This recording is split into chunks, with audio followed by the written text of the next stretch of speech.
శ్రీమతి యశస్విని.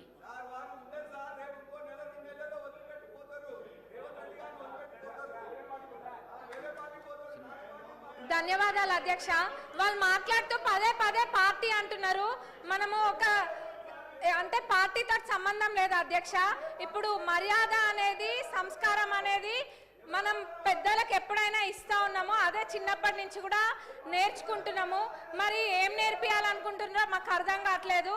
అంటే పార్టీతో సంబంధం లేదు. ఇప్పుడు ఒక తండ్రి లాంటి వాళ్ళు కడియం శ్రీహరి గారు మా అందరికీ కూడా ఒక తండ్రి లాంటి వాళ్ళు, వయసులో పెద్దవాళ్ళు, ఎప్పటి నుంచో కూడా శాసనసభ్యులుగా ఉన్నారు. అట్లాంటి వారికి మర్యాద ఇవ్వకుండా ఎట్లా పడితే అట్లా మాట్లాడి నిన్నటి నుంచి చూస్తున్నాము. అది డిమాండ్ల మీద మాట్లాడుతుంటే, చర్చ జరుగుతుంటే, కొత్తగా సబ్జెక్ట్ ఏమైనా నేర్చుకుందామని ఇంట్రెస్టింగ్గా విందాం అనుకుంటే నూతన సభ్యులం ఎంతో మంది ఉన్నాం. సభా సమయాన్ని కూడా వృధా చేస్తున్నారు. ఎంక్వైరీ అన్నారు, పర్సనల్గా టార్గెట్ చేసి మంత్రి గారిని మాట్లాడుతున్నారు. వాళ్ళకి ఏదైనా వేరే అజెండా ఉంటే బయట చూసుకోవాలి.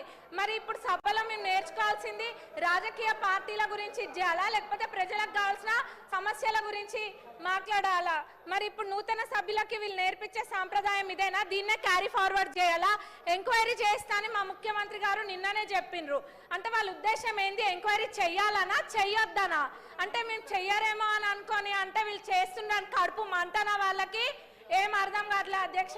మరి వాళ్ళకి ఉద్దేశం ఏందన్నది అందరికి ప్రజలందరూ చూస్తుండ్రు, అందరికి కూడా అర్థమవుతుంది. గత 10 సంవత్సరాలలో ఏమేమైతే జరిగినాయో వాటిపైన కూడా ఎంక్వైరీ చేయాలి.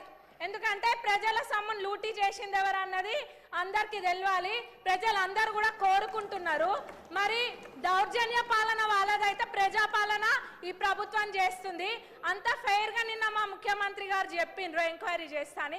మరి ఎందుకు ఇట్లా సమయం వృధా చేస్తుండ్రు? అంటే ఎవరి గురించి చర్చలు జరగద్దా? వాళ్ళ పార్టీ గురించి ఒక్కదాని గురించి చర్చ జరగాల?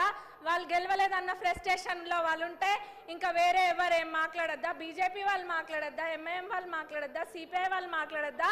మేము అసలు విని ఏమైనా మాట్లాడదాం అనుకుంటే కొద్ది గొప్ప ఇంత కొంత నేర్చుకుంటే ఆ ఉన్నదంతా కూడా ఎగరగొట్టేటట్టున్నారు వాళ్ళు. నూతన సభ్యులకైతే మొత్తం ఇదిగా ఉంది.